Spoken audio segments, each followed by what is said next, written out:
कोई दीवाना कहता है, कोई पागल समझता है, मगर धरती की बेचैनी को बस बादल समझता है। वो मुझसे दूर कैसी है, मैं उससे दूर कैसा हूँ। भारत के राष्ट्र कवि, बल्कि भारत के राष्ट्र कवि कहना तो इस राष्ट्र कवि के साथ अपमान माना जाएगा।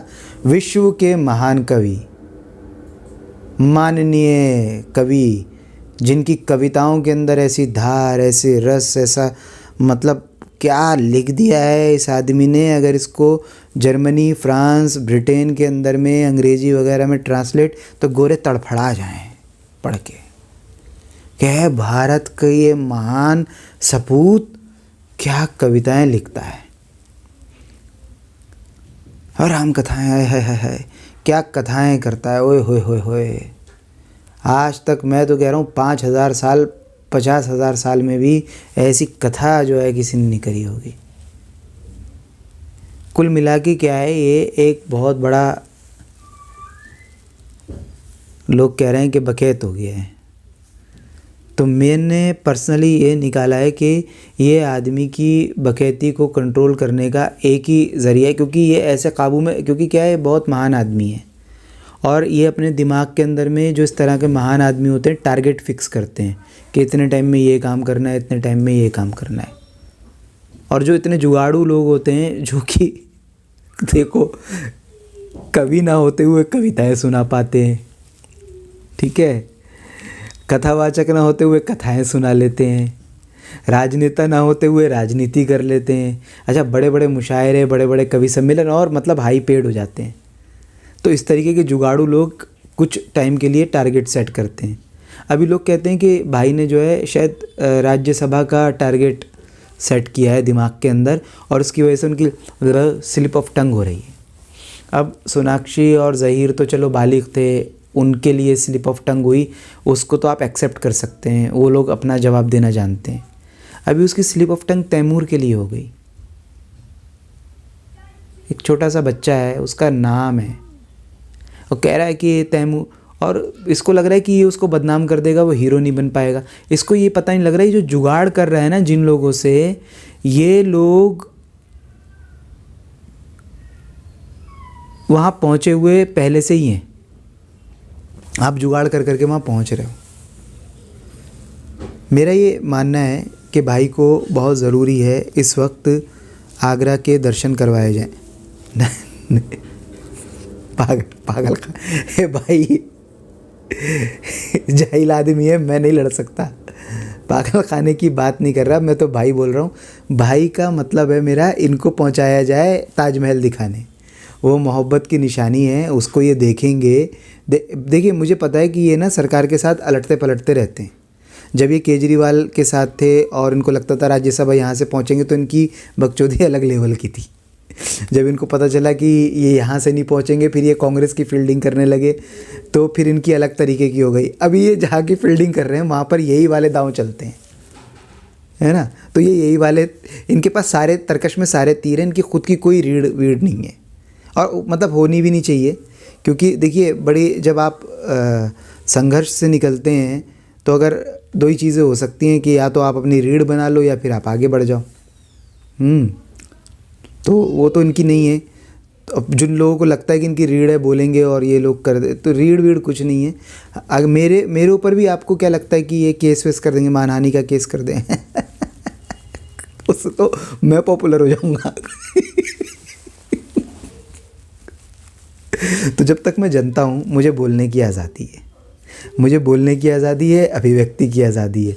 जिस दिन मैं पॉपुलर हो जाऊँगा उस दिन की बात अलग है। तो जब आज मुझे बोलने की आज़ादी है तो मैं इसका पूरा बेनिफिट उठाऊँगा और इनको भी बताऊँगा कि भैया आप कविता के ऊपर ध्यान दो। आपको अच्छे मुशायरे, शायरी वायरी मिल रही थी, ठीक ठाक चल रहा था आपका, आपको सिर्फ अच्छा लिखने की प्रैक्टिस करनी थी। रात में बैठ बैठ के छापते पन्ने, 100 पन्ने काले कर देते। कोई आदमी अगर कोई काम करना चाहे तो कर नहीं सकता क्या? कर सकता है, क्यों नहीं कर सकता? हाँ, आप मेहनत करते कविता के ऊपर, आपने की नहीं मेहनत।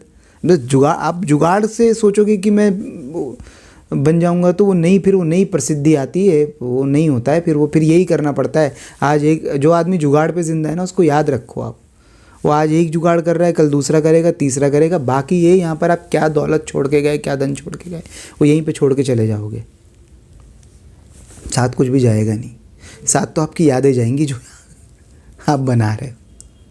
तो आप ये बहुत गलत यादें बना रहे हो। हाँ, समझो, मतलब पहले क्या था, चलो पुराने जो महान लोगों को हम आज भी महान मान लेते हैं, क्योंकि उनके बारे में शायद बहुत सारी बातें जो हैं लिखित में उपलब्ध नहीं है। अब ये डिजिटल ज़माना है, अब जो भी बोलते हो वो सब रजिस्टर हो जाता है मेरे भाई।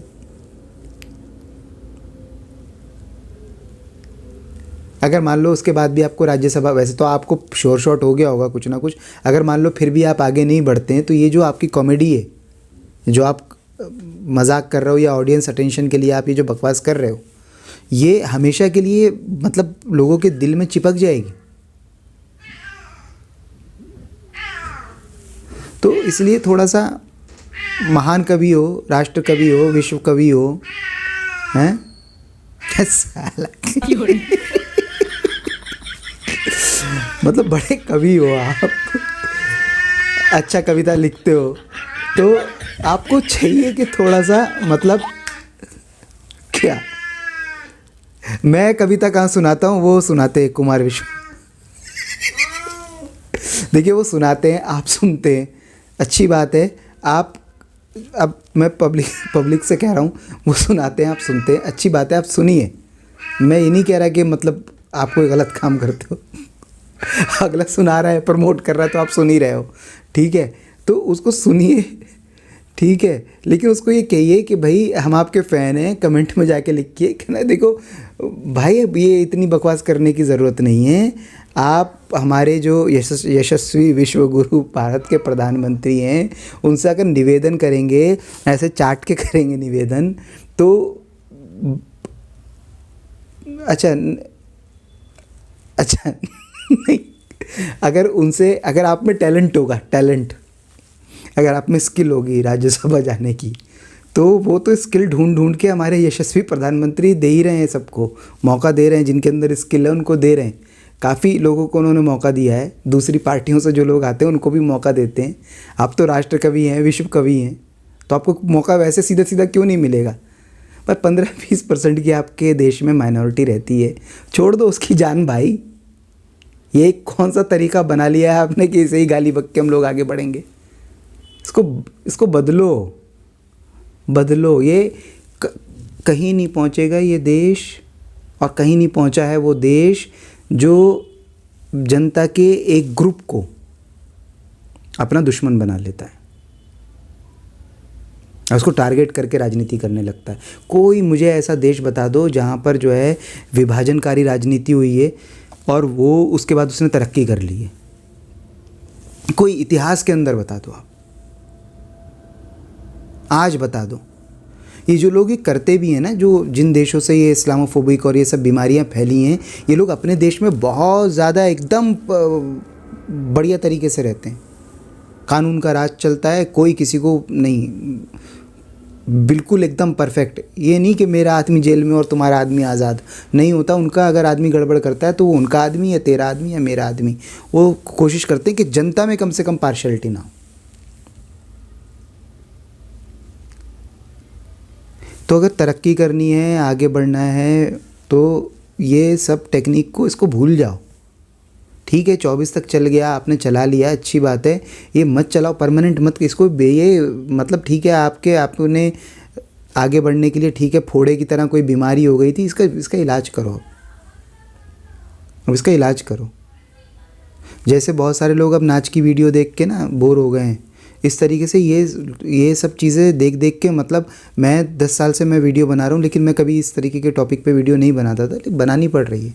बोर हो गए भाई, हो गया, एंटरटेनमेंट कर लिया आपने, दिखा दिया, हाँ भाई हम मत करो, ये वाला एंटरटेनमेंट नहीं चाहिए। मासूम बच्चा है तैमूर, उससे माफ़ी मांगो, उससे माफ़ी मांगो, और सोनाक्षी से भी माफ़ी। वो सोनाक्षी तमाच पेल देगी तुम्हें वहाँ मत जाना। और शत्रुघ्न सिन्हा की बेटी है वो। तैमूर से माफ़ी मांग लो, ये लोग अच्छे लोग हैं, शरीफ लोग हैं, ये वैसे रिएक्ट ही नहीं करेंगे आपको, ठीक है। वहाँ सोनाक्षी वाली जगह पे मत जाना, वो बड़ा छपरी छिछोरा टाइप का लौंडा है वो ज़हीर, मत वहाँ मत बोलना भाई, वो सोनाक्षी और शत्रुघ्न सिन्हा की बेटी है।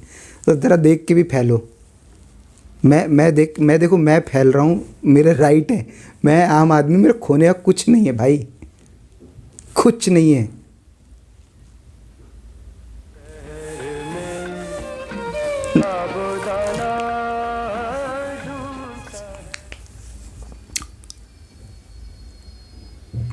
तो सब लोग मेरी बात सुनकर इस बात से सहमत हो गए ना, नहीं आगरा ले जाना चाहिए। आगरा खाने अरे नहीं यार, अच्छी बात मत कर यार, प्यार की निशानी दिखाने, मोहब्बत की दुकान खोलने नहीं, राहुल गांधी अलग ही चल रहे हैं वो दूसरी दुकानें खोलते चल रहे हैं, उनके ताले शटर उठ रहे हैं। ये इनका ये लोकल, ये शाहजहाँ ने जो लोकल दुकान खुलवाई थी मुमताज़ महल की याद में, जो वादा किया वो निभाना पड़ेगा, पर ये समझ लो तुमने जब भी पुकारा तुमको वहाँ ले जाना पड़ेगा।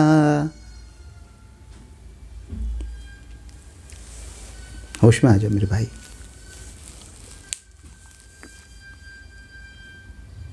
देशभक्त बन जाओ, देशभक्त, छोड़ दो बकचोदी। अगर स्लिप ऑफ टंग हो जाए ना बहुत ज़्यादा बोलते बोलते तो माफ़ी मांग लेना। देखो मैं आपको एक डेमो दिखाता हूँ। ये इतना लंबा वीडियो मैंने बनाया, हो सकता है कि कुछ बातें ऐसी हों जिससे किसी की भावना आहत हो गई हो, और मैं एकदम सीरियस हूँ कि वो मुझे क्षमा कर दें, ऐसे माफ़ी मांग लेना। कोई पैंट छोटा नहीं हो रहा साला। रीढ़ मजबूत करो और थोड़ी सी मेहनत करनी है, ज़मीन पे उतरो, ईगो को साइड में रखो, केजरीवाल के साथ ही आ जाओ, इलेक्शन हो रहे हैं। मतलब देखो यार, तुम कुछ देखो, तुम्हारे पास अल्टरनेट रास्ते होंगे, देखो उनको।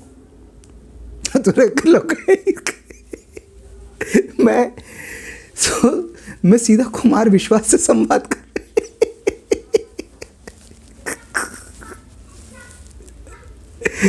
8 व्यू आते हैं मेरे चैनल पे, मैं सीधा कुमार विश्वास से बात कर रहा हूँ भाई। दोनों चलेंगे आगरा